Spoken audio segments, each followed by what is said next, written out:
특별히 이 시간 생명의 말씀을 들었사오니 이 말씀이 우리에게 표대와 같은 말씀 되게 하시고 이 말씀이 우리 심령 골수를 쪼개어 진짜 그리스도인으로 살아가는 은혜의 역사가 우리 속에 흘러 넘치게 하여 주옵소서. 예수님 이름으로 기도하옵나이다. 아멘. 할렐루야. 우리 옆에 분 바라보면서 우리 방금 찬양대 찬양했잖아요. 오직 주의 은혜입니다. 우리 옆에 분 바라보며 축복했으면 좋겠습니다. 주의 은혜입니다. 주의 은혜. 여러분, 주의 은혜가 다른 게 아니라 오늘 이 시간 이 자리에 앉아 있는 것, 이 시간 함께 예배 드리는 것이 주의 은혜인 거예요. 다른 곳에서 주의 은혜를 찾지 마시고 오늘 예배 드리는 이 예배의 시간을 통해서 주의 은혜를 깨닫고 돌아가는 믿음의 은혜가 우리 속에 있기를 간절히 소망합니다. 여러분들 누가 만약 여러분에게 당신의 종교가 뭐냐고 물으시면 여러분 뭐라고 대답하십니까? 의외로 많은 분들이 종교를 물어보는데 나는 교회 다닌다고 말하는 분이 있습니다. 근데 여러분 엄밀히 따지면 잘못된 표현이지요. 교회는 종교가 아니기 때문입니다. 또 어떤 분들에게 물으면 나는 기독교라고 말하는 분이 있습니다. 아마 거의 대부분이 기독교라고 얘기할 거예요. 그런데 여러분 어느 갤럽에서 조사를 했는데 기독교인들이 나는 기독교를 믿는다고 말하는데 이 기독이 뭔지를 아는 사람이 얼마나 되느냐 조사를 하니 채 10%도 안 된다는 거예요. 이 기독교라고 하는 말은 말 그대로 하면 기독을 믿는 종교. 내가 기독을 믿는다는 거예요. 기독. 그러면 여러분 이 기독이 뭐죠? 여러분 제가 오늘 이제 이것에 대해 설교를 하려고 하는데 제 설교를 듣기 전에 목사님 기독은 이것입니다라고 자신 있게 말할 수 있는 분이 우리 동성교회 안에 우리들끼리 있으니까 뭐 하는 얘기지만 그렇게 많지 않을 것 같아요. 기독이 뭐지? 내가 기독교를 종교라고 믿고 내가 기독교인이라고 얘기하는데 기독이 뭔 줄 모르는 거예요. 그런데 여러분 이 기독이라고 하는 것은 그리스도의 한자식 표현에서부터 나옵니다. 바로 중국어의 그 음역에 보면 이 기독의 한자를 보면 터 기자와 살필 독 이 두 자를 합쳐서 기독이 되는 거예요. 여러분 보십시오. 그런데 이 기독 터기자에 살필 독자를 쓰고 있는데 터기자와 살필 독 이 두 단어 속에서 우리가 믿고 있는 우리의 구주 되시는 예수 그리스도의 내용이 나오고 있습니까? 나오지 않는다는 거예요.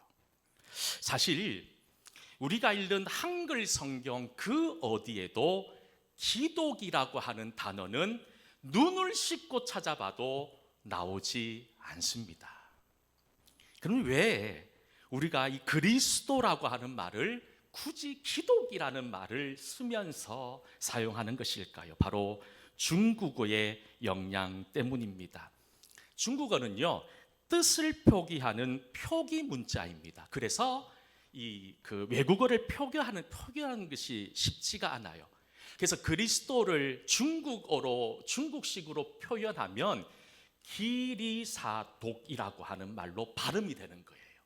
중국 사람들이 한자로 표현하면 기리사독이라는 글자가 되는데 이 기리사독이라는 글자를 전부 다 쓰기가 힘이 드니까 첫 글자와 마지막 글자를 떼어서 기독이 된 거예요. 그래서 우리는 기독교인이 되어버린 거지요. 엄밀히 따지면 이 기독이라는 말 안에는 우리 구주 되시는 예수 그리스도가 없습니다. 그럼에도 불구하고 우리가 오랫동안 사용한 표현이기에 그냥 당연히 기독하면 예수님의 이미지를 떠오르고 그곳에 나는 예수 믿는 사람이라는 뜻으로 우리가 기독교라고 사용하고 있는 것이지요. 근데 여러분 이런 의미들을 종합해 보면 올바른 표현은 기독교가 아니라 그리스도교가 되어야 되고 기독교인이 아니라 그리스도인이 되는 것이 어떻게 보면 성경에 나오는 정확한 표현의 방법이 아닌가라는 생각을 한번 해보게 됩니다. 오늘 설교의 제목은 당신은 그리스도인입니까? 라는 제목입니다. 어떻게 보면 우리의 뼈를 때리는 질문입니다. 우리의 마음을 아프게 하는 질문일 거예요. 누가 당신에게 당신은 그리스도인입니까? 라고 물으면 여러분 뭐라고 답하시겠습니까? 그리스도인은 어떤 사람입니까? 그리스도인이란 한마디로 예수님을 믿는 사람이지요. 갈라디아서 2장 20절에서 사도 바울은 이런 고백을 하고 있어요. 우리 잘 아는 말씀이지요. 갈라디아서 2장 20절 말씀 같이 한번 읽어보겠습니다.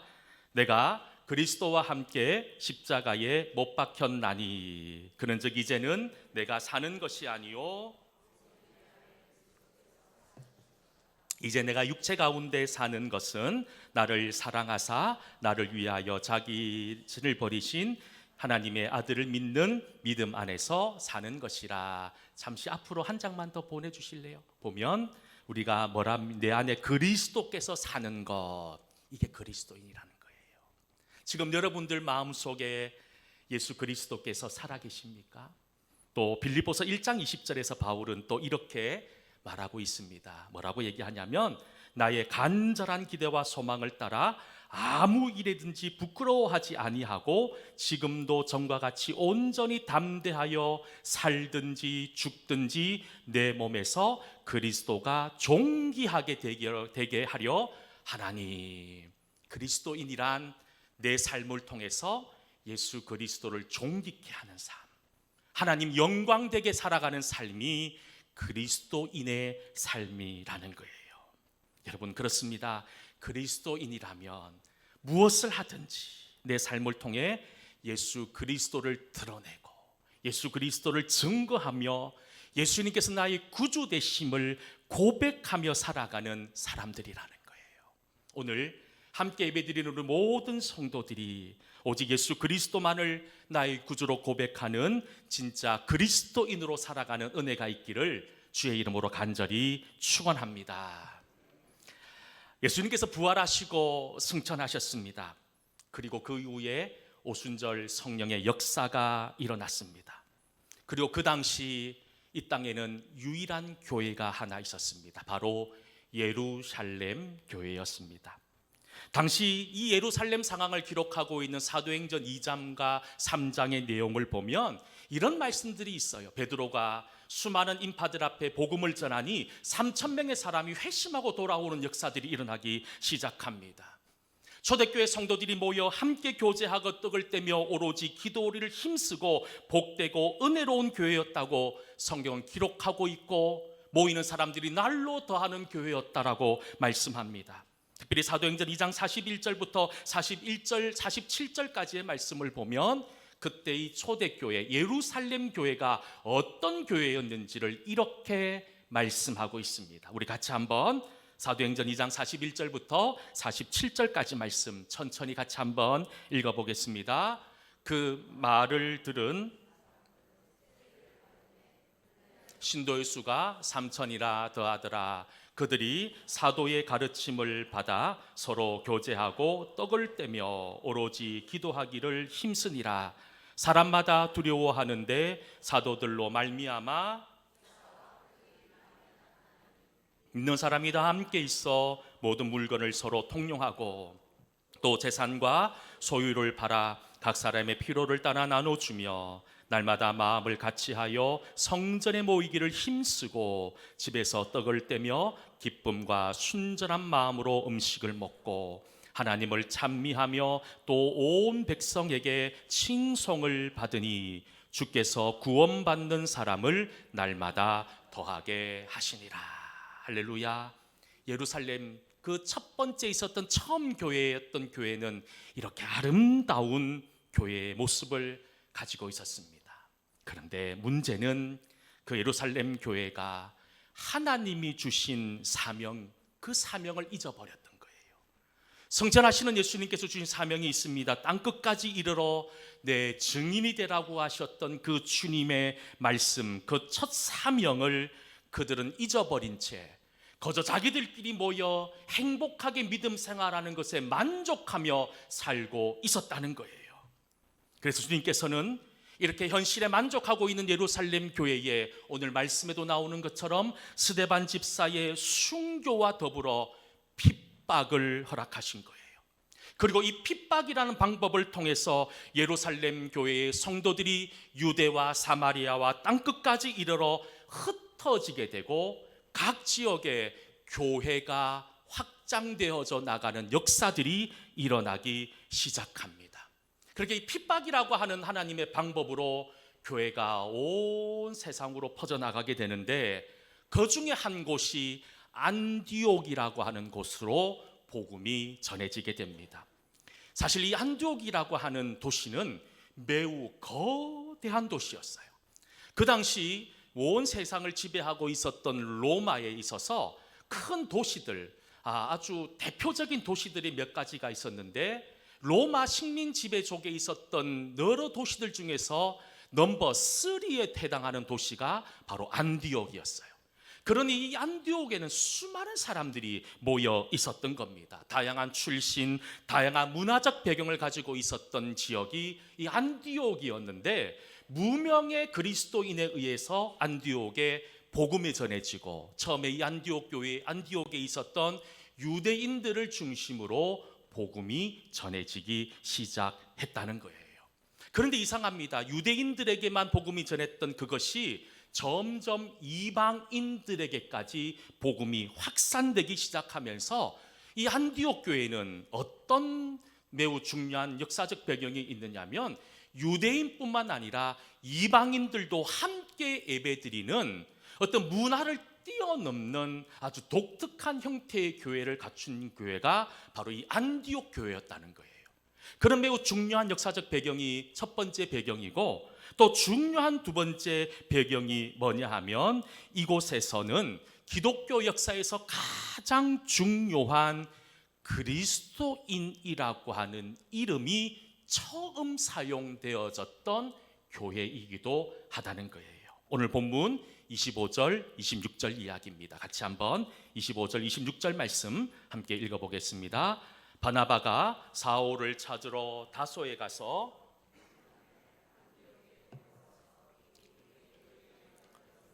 큰 무리를 가르쳤고, 제자들이 안디옥에서 비로소 그리스도인이라 일컬음을 받게 되었더라. 아멘. 우리가 그리스도인이라고 그러잖아요. 우리 그리스도인이라고 하는 첫 출발이 어느 교회에서 있었느냐? 바로 이 안디옥 교회라는 곳에서 시작되었다는 거예요. 그리스도라는 말은 헬라어로 크리스티아노라고 하는 말에서 유래가 됩니다. 이 말의 뜻이 뭐냐 하면 그리스도에게 속한 사람, 이 뜻이 바로 그리스도인이라는 거예요. 사실 우리에게 너무나 익숙한 이 그리스도인이라고 하는 이 단어는 성경에 그렇게 많이 나오지 않습니다. 구약 성경에는 한 번도 안 나오고요, 신약 성경에도 방금 우리가 읽었던 사도행전 11장 말씀 외에 두 곳에만 기록이 되어져 있어요. 베드로전서와 사도행전 26장이 기록되어져 있는데, 여러분 결국 세 번밖에 나오지 않는 단어라는 겁니다. 베드로전서 4장 16절 말씀에 보면 이렇게 우리 그리스도인들을 표현합니다. 만일 그리스도인으로 고난을 받으면 부끄러워하지 말고 도리어 그 이름으로 하나님께 영광을 돌리라, 이런 표현이 있고, 사도행전 26장 28절 본 말씀에 보면 또 이런 말씀이 있어요. 아그리빠가 바울에게 이르러 내가 작은 말로 나를 권하여 그리스도인이 되게 하려 하는도다. 그렇게 많이 나오지 않는 그리스도인이라고 하는 단어. 그런데 이 말씀의 의미들을 찾아보면 우리가 오늘 함께 읽었던 사도행전 11장에 나오는 그리스도인이라고 하는 표현과 베드로전서 그리고 사도행전 26장에 나오는 이 그리스도인이라고 하는 표현에 조금의 차이가 있습니다. 그 차이가 뭐냐 하면, 베드로전서와 사도행전 26장에 나오는 그리스도인은 자칭 그리스도인이라는 거예요. 내 스스로 나는 그리스도인이라고 밝히는 거예요. 용어로 우리가 흔히 정체성이라고 하는 단어를 아이덴티티라고 얘기합니다. 나의 정체성. 모든 사람들은 정체성을 가지고 있지요. 그런데 이 정체성이라고 하는 말은 내가 말한다고 갖춰지는 게 아니에요. 내가 대한민국 사람이라고 백날 얘기해도 나를 대한민국 사람으로 주변 사람들이 바라보지 않으면, 인정하지 않으면 나는 대한민국 사람이 되지 않는 거예요. 정체성이라고 하는 말은 내가 아닌 타인에 의해서 결정되어진다는 거예요. 다른 말로 하면 우리는 그리스도인이라고 하는 정체성을 가지고 있습니다. 내가 사람들한테 백날 나는 목사고, 나는 장로고, 나는 권사고, 안수집사고, 성도라고 외친다 하더라도 그 말을 듣는 세상 사람들이 우리를 그리스도인으로 인정하지 않으면 우리는 그리스도인으로서의 삶을 살지 못하고 있다는, 다른 말로 하면 그리스도인으로 인정받지 못하고 가짜라는 뜻으로 이해할 수 있다는 거예요.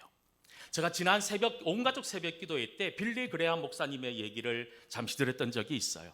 빌리 그레함 목사님이 이렇게 얘기했다고 합니다. 성도인 우리는 세상이 읽는 성경책이고, 우리는 세상이 필요로 하는 신앙 고백이고, 우리는 세상이 마음에 새기는 설교라고 말씀드렸어요. 결국 무슨 말입니까? 세상과 하나님을 믿지 못하는 사람들이 하나님을 만날 수 있는 통로가 누구냐? 바로 저와 여러분들의 모습을 통해서 세상 사람들, 하나님을 알지 못하는 사람들이 하나님을 만날 수 있게 된다는 거예요. 우리나라에 복음이 처음 들어왔습니다. 복음이 처음 들어왔을 때 이 땅에 예수 믿는 사람, 그리스도인은 단 1%도 되지 않았습니다. 정말 힘없고 작은 공동체에 불과했습니다. 하지만 그 1%의 작은 성도들이 사회와 민족으로부터 신뢰받았던 공동체였다는 것은 역사가 그것을 우리에게 증명하고 있지 않습니까? 그런데 정말로 슬프고 안타까운 것은 언제부터인가 한국 교회 안에 예수님이 아닌 사람이 주인이 되기 시작합니다. 교회 안에 예수님의 말씀보다 인간의 전통과 신념과 정치적인 역학관계가 복잡하게 얽히면서 말씀이 사라지기 시작하는 거예요. 믿음과 은혜의 공동체가 되어야 되는데 교회가 경제적인 논리와 우상 숭배로 인해서, 죄송하지만 성도들이 교회가 세상보다 더 못한 곳이 되어버린 것이 작금의 우리의 아픔, 우리의 현실 아닙니까? 우리가 잘 알고 있는 인도의 유명한 지도자, 성자라고 일컫는 마흐메드 간디는 뭐라고 얘기합니까? 나는 예수 그리스도를 인정하고 그를 존경하고 믿으나 그리스도인을 믿을 수 없다고 얘기합니다. 왜 이런 이야기를 들어야 할까요?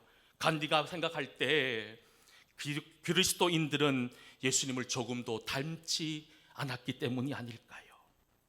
우리는 내가 지금 예수님께 속한 사람인지, 나는 예수님을 따르고 있는 사람인지, 예수님만 높이고 살아가는 사람인지, 예수님만을 가장 소중하고 존귀한 분으로 여기고 사는 사람인지, 나의 정체성을 다시 한 번 더 확인하셔야 합니다.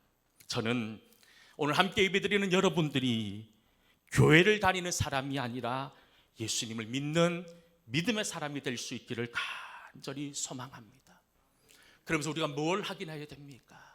나는 지금 말씀대로 살고 있습니까? 나는 지금 예배 가운데 고백했던 신앙의 고백처럼 살고 있습니까? 내가 지금 예배 가운데 아멘했던 이 말씀의 은혜대로 살고 있습니까를 우리는 매 순간순간마다 확인하고 확인해야 한다는 거예요. 그래서 내가 스스로 사람들에게 나는 예수 믿는 사람이라고 고함치는 것이 아니라 주님을 알지 못하는 이 세상 사람들로부터 나는 당신이 믿는 하나님, 당신이 다니는 교회도 다시 나하고 같이 한번 다니보고 싶다, 그런 이야기를 들을 수 있는 건강한 믿음의 성도들이 되어야 되지 않겠냐는 거예요.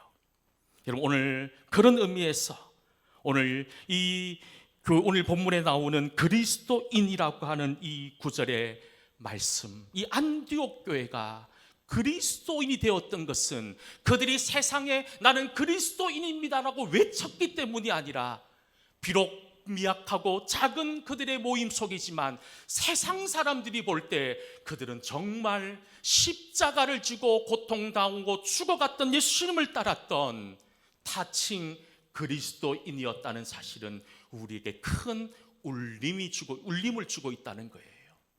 여러분, 자칭 그리스도인이십니까? 아니면 타칭 그리스도인이십니까? 우리는 이 사실을 너무나도 중요하게 생각해야 합니다. 이 그리스도인이라고 하는 단어는 내 스스로 만들어낸 단어가 아니라 세상으로부터 들려진 말씀이었다는 거예요. 세상으로부터 인정받은 단어가 그리스도인이었다는 겁니다. 여러분, 안디옥 교회의 성도들이 세상으로부터 그리스도인이라는 소리를 들을 수 있었던 가장 큰 이유가 무엇이었을까요? 물론 다양한 이유들이 있었겠지만 그 이유를 하나 찾아본다면 예루살렘 교회에서 안디옥 교회로 파송되어졌던 바나바라고 하는 사람의 영향력 때문이었을 거예요. 그리고 그와 더불어 사역했던 우리가 잘 알고 있는 사도 바울 때문이었을 거예요. 오늘 본문 24절에 보면 그 당시 안디옥 교회의 지도자였던 바나바가 어떤 사람이었는지 이렇게 짧게 기록하고 있습니다. 우리 24절 말씀 같이 한번 읽어보도록 하겠습니다. 바나바는 착한 사람이요,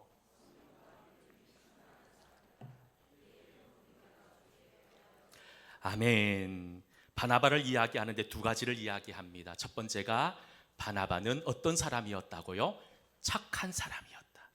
여기서 우리가 오해하면 안 되는 거예요. 여기서 바나바를 착한 사람이라고 이야기했던 것은 단지 도덕적 측면이나 세상의 기준으로 이 사람이 선한 사람이었고 착한 사람이었다는 그것을 이야기하는 것이 아니라 여기서 말하는 착한 사람이었다고 하는 것은 성령의 열매 가운데 6번째 나오는 양선의 삶을 살았다는 거예요. 그는 선한 사람이었습니다. 그리고 너그러운 사람이었어요. 그가 선함과 그가 너그러운 삶을 살았던 이유는 그 속에 예수 그리스도가 있었기에 세상의 선함이 아니라 세상의 너그러움이 아니라 자신의 신념과 자신의 고집 그것을 앞세웠던 사람이 아니라 하나님 말씀을 앞세웠던 선한 그리스도인. 그래서 성경은 착한 사람이었다라고 말씀합니다. 바나바는 여러분 신앙과 순종의 조화를 이루었습니다. 성경에서 말하는 착함은 성령의 역사가 없으면 불가능한 일이었다는 거예요. 그리고 바나바를 성경은 성령과 믿음이 충만한 사람이었다고 말씀합니다. 착한 사람이었을 뿐만 아니라 바나바는 성령과 믿음이 충만했다. 여러분, 사실 성경에 바나바가 처음 나오는 장면은 사도행전 4장 이쪽부터 바나바에 대한 이야기가 본격적으로 나오기 시작합니다. 사도행전 4장에 바나바의 이야기가 나올 때 어떤 이야기부터 나오느냐, 바나바가 부자였던 모양이에요. 그때 예루살렘 교회가 형편이 어렵고 교회에 문제가 있었을 때 자신의 밭을 팔아 하나님의 영광과 교회를 위해서 귀하게 드렸다는 짧은 이야기가 성경 사도행전 4장 36절 37절에 나옵니다. 그 구절의 말씀을 함께 읽어보도록 하겠습니다. 구브로에서 난 레위족 사람이 있으니 이름은 요셉이라. 사도들이 일컬어 그가 밭이 있음에 그 값을 가지고 사도들의 발 아래 두니라. 성경에 두 중요한 말씀을 줍니다. 위로자였다는 것과 그의 밭을 팔아서 사도들의 발 앞에 두었다. 다른 것은 다 제껴놓고 바나바는 성령과 믿음으로 충만함으로 사람들에게 위로를 끼치는 사람이었다는 거예요. 믿음의 사람이든 믿지 않는 사람이든 바나바는 사람들에게 위로, 하나님이 주시는 위로가 있었던 사람이에요. 제가 장례식을 집례할 때마다 이 위로 예배를 드릴 때 이 위로라고 하는 단어의 뜻을 말씀드릴 때가 있습니다. 위로란 힘들어하는 사람 어깨 토닥토닥 두드리는 게 위로가 아니에요. 성경에서 말하는 위로는 함께 강해진다는 뜻이 있습니다. 함께 간다는 뜻이 있는 거예요. 바나바는 그런 삶을 살았습니다. 여러분, 오늘 사도행전 11장 24절 말씀에 보면 다시 한번 뭐라고 얘기합니까? 바나바는 착한 사람이요 성령과 믿음이 충만한 사람이었다. 그래서 많은 사람이 주께 나왔다. 이 말씀을 새번역 성경으로 보면 이렇게 기록되고 있습니다. 우리 새번역 성경으로 사도행전 11장 24절 말씀 한번 같이 읽어보도록 하겠습니다. 함께 읽습니다. 시작. 바나바는 착한 사람이요 성령과 믿음이 충만한 사람이었다. 그래서 많은 사람이 주께 나왔다. 여기서 중요한 단어가 나옵니다. 접속사 그래서. 그가 착한 사람이었고 성령과 믿음이 충만한 사람이었기 때문에 그 이유 때문에 그래서 많은 사람들이 죽게 나왔다는 거예요. 그래서가 중요합니다. 여러분들의 삶은 그래서의 이유가 어떻습니까? 여러분들의 삶을 통해 그래서 어떤 사람은 교회를 떠난 적은 없습니까? 나 때문에 교회를 등진 사람은 없습니까? 지금 대신방 중에 있는데요, 대신방 하면서 저를 마음을 참 아프게 하는 내용들이 있습니다. 자녀들의 이야기를 듣고 성도들의 이야기를 들어보면 교회에서 누군가로부터 상처를 받았다는 거예요. 누군가로부터 한마디 정말로 말도 안 되는 이야기를 듣고 그것이 여러분 비수가 되어서 수십 년째 교회를 나오지 않는 사람들이 있다는 거예요. 그래서 어떻게 된 겁니까? 우리가 믿음의 삶을 살아야 되는데 그래서를 살지 못했던 거예요. 오히려 우리의 잘못된 믿음의 모습으로 말미암아 사람들이 교회를 떠나고 하나님을 떠나는 일들이 지금도 일어나고 있다는 거예요. 여러분 어떻습니까? 우리의 부끄러운 자화상 아닙니까? 그래서 어떻게 됩니까? 그래서 지금 우리들에게는 어떤 일들이 일어나고 있습니까? 그리스도인들이라고 하는 이 얘기는 내가 말하는 게 아니에요. 누군가로부터 들을 수 있는 고백이 되어야 된다는 거예요. 함께 신앙생활하는 저 장로님은 진짜 그리스도인이었다. 함께 믿음 생활하는 저 권사님, 저 집사님, 저분은 정말로 하나님 앞에 정말로 신실한 믿음의 그리스도인이었다라고 하는 그 고백을 들을 수 있는 성도들이 우리 교회 속에 넘쳐날 수 있다면 우리 교회는 정말 위로가 필요한 사람들로 가득한 교회가 될 겁니다. 하나님의 은혜가 필요한 사람들이 모여드는 교회가 될 겁니다. 여러분 다시 한 번 더, 여러분들은 자칭 그리스도인이십니까? 자칭 목사입니까? 자칭 장로입니까? 자칭 안수집사 권사 성도입니까? 여러분 자칭 그리스도인이 되면 망하는 겁니다. 누군가로부터 타칭 그리스도인이 되어야 되는 거예요. 누군가로부터 당신은 그리스도인이라는 얘기를 들을 때 우리의 삶은 새로워지는 겁니다. 여러분 경건의 모습만 있는 거칠해하는 성도, 그저 교회 나오는 사람이 아니라 정말로 그리스도인의 삶을 살아가기를 축복합니다. 그래서 나를 통해서 죽어가는 사람들이 죽게 나오는 역사들이 일어나는 그런 그리스도인, 살아있는 그리스도인으로 살아가는 저와 여러분 모두 다 될 수 있기를 주의 이름으로 간절히 축원합니다. 우리 함께 찬양 드렸으면 좋겠습니다. 보소서 주님 나의 마음은, 함께